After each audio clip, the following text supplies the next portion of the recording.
What if insecurity is really not a problem? What if insecurity is a tool given to us to achieve more?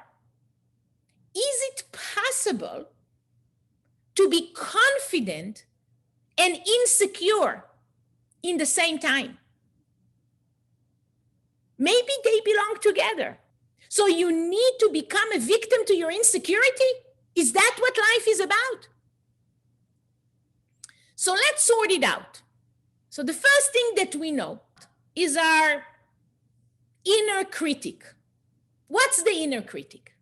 The inner critic is that voice within us of everything that we heard ever about ourselves or our environment that build up a belief system and a system of reference about the way we perceive ourselves. So I continuously repeat to myself the same thing. So let's say, for example, when you were in 6th grade, someone told you that you were ugly. Now, it could be a friend that was jealous of how beautiful you are, but you internalize it. That can become part of yourself, of your inner critic. We kind of piling all the things that teachers told us, that boyfriends told us, that the parents told us, that everybody told us in our life. We kind of build, like a program in our mind that we constantly refer to and check. Am I capable? I did fail. It did happen to me. Maybe it will happen again. Maybe I will fail again. Maybe I'm going to be awkward again because my, friend in college told me that when I had this conversation, I was awkward. So maybe I'm really awkward. And we just build this program of reference, the inner critic that we constantly check in with. Let's add to it another aspect, which is the fear. And this is a very big one, the fear of being evaluated by others. We can't avoid thinking what others think of us. And I don't want to go into the science of it right now. Our conversation for today is super important. You will notice I'm staying away today a little bit from science because we have a lot to cover. The fear of being evaluated by others is the number one cause why most people have fear of public speaking. They need to stand in front of 2,000 people or 200,000 people or 2 million people and think in their mind how those people are going to perceive me. They're going to evaluate me. What if they think I'm a fool? What if they think I'm judgmental? What if they think I'm not beautiful? What if they don't like my necklace? And we can think this way even in situations that we are in a loving environment. We can't avoid thinking that way. And let's add to insecurity one more component. And that component is my own comparing mechanism. My own expectations of myself, what I wish for myself, where I wish I would be at this age or at this point in my life, and what I actually accomplish. My imagination and belief system about what actually needs to happen, to what I think other people expect of me to say or do or behave like. The comparing mechanism of looking at what other people, my age or in my position or with my looks, were able to achieve and accomplish. So we add here, and here is a short summary of all of it. We add here the fact that we have the inner critic, the fear of being evaluated by others, the comparing mechanism, and our need to be perfect. Somewhere in our mind, we have some sort of a belief that there is a perfected state of me, that there is a way that is perfect, and that's what I'm striving to. And I think it's quite fascinating that being a perfectionist gives birth almost to insecurity. It leads to insecurity. Because I constantly go to that perfected state and I'm not there, and therefore, I should have known. I should have read the news. I should know what they're talking about. I should have. And I should have looked a certain way. So it's obvious, I think, that this war that we need to wage against insecurity is happening only in our head. It's nothing but mindfulness. And the only thing that can really help, and I have to tell you, there is so much out there, about what you do and how you're going to change your environment, and you need to be around supportive people, and you need to change your tactics and how you look at. There is only one way. There's only one way to deal with insecurity, because insecurity and confidence dwells in our consciousness, in our mind. The true reality of the war that exists within our head 24/7, waging war against our own negative creation of a reality. And therefore, to move away from insecurity, the battle is not to be fought in the world by changing environments and by picking and choosing or by hiding, but it's to fix it in the way that I think. Because we are not battling insecurity, we create a system to help us almost protect, almost keep safe our insecurity. And there are three buffers to insecurity.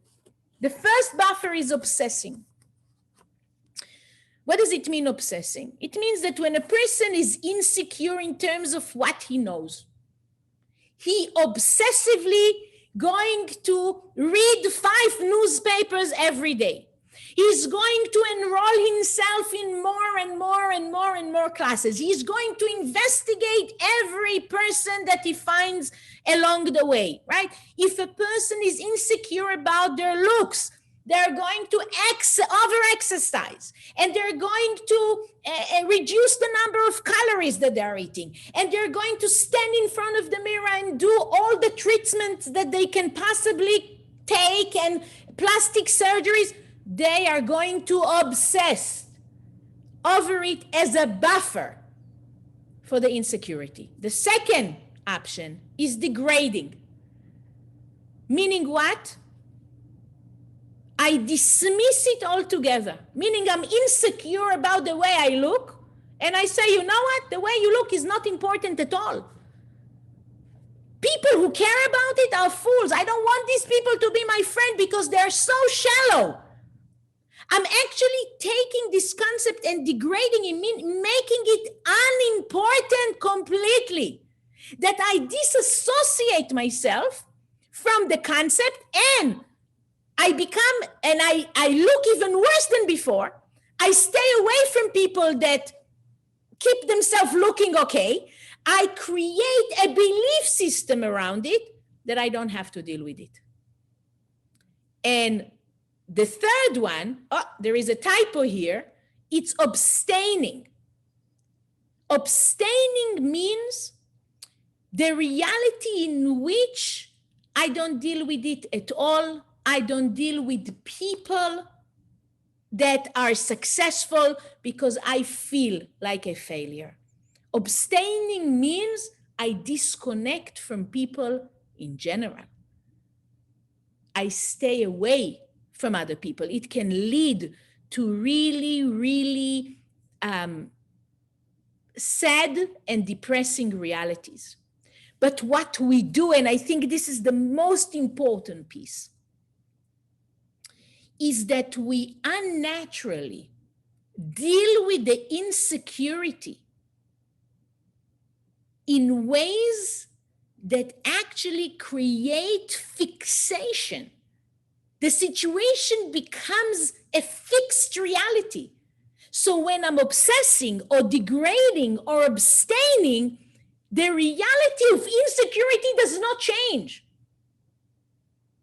So even if I am going to abstain myself, right, but there is, I don't know, a family a wedding and I need to show up, I will find a reason why not to, because I can't deal with it.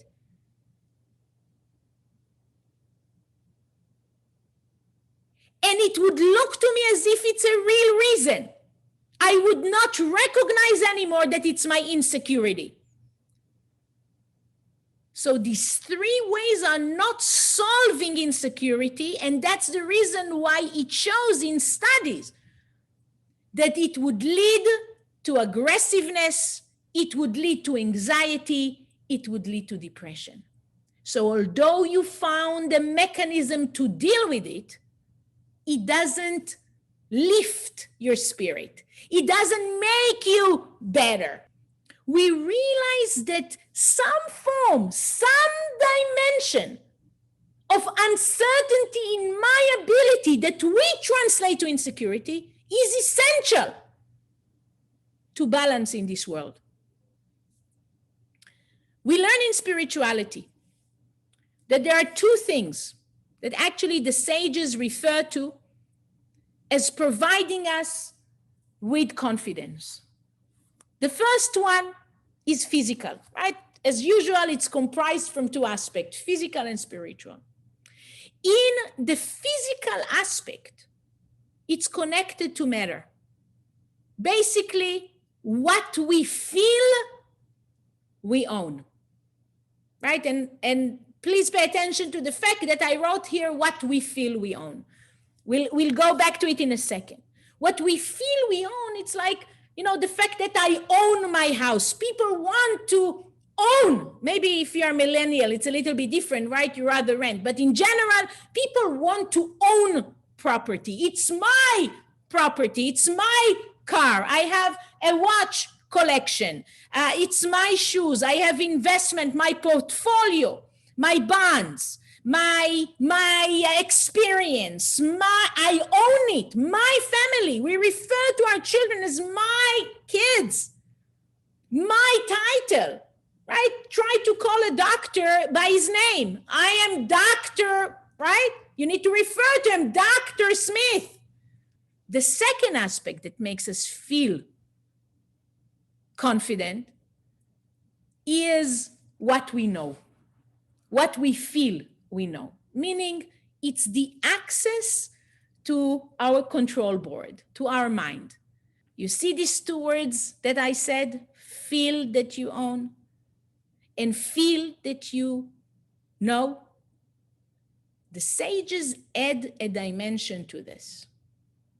And they're actually saying that when a person does not understand that what he owns and what he thinks he knows is not truly his, he is not really the master of it, he is actually a custodian of it, that actually his mind is not a private domain, he will never feel safe. And let me explain it to you.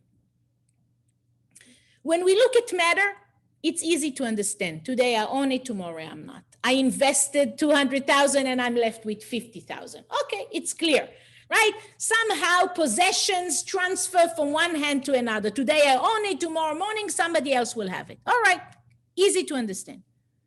But what is it with our mind? Why what we know is also not a private domain? Because wisdom is not private.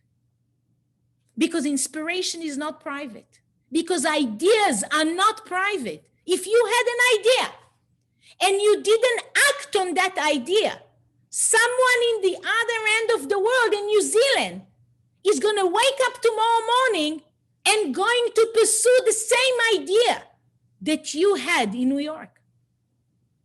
Because there is an aspect of what we know and what exists within our mind and the inspiration that we get that is collective.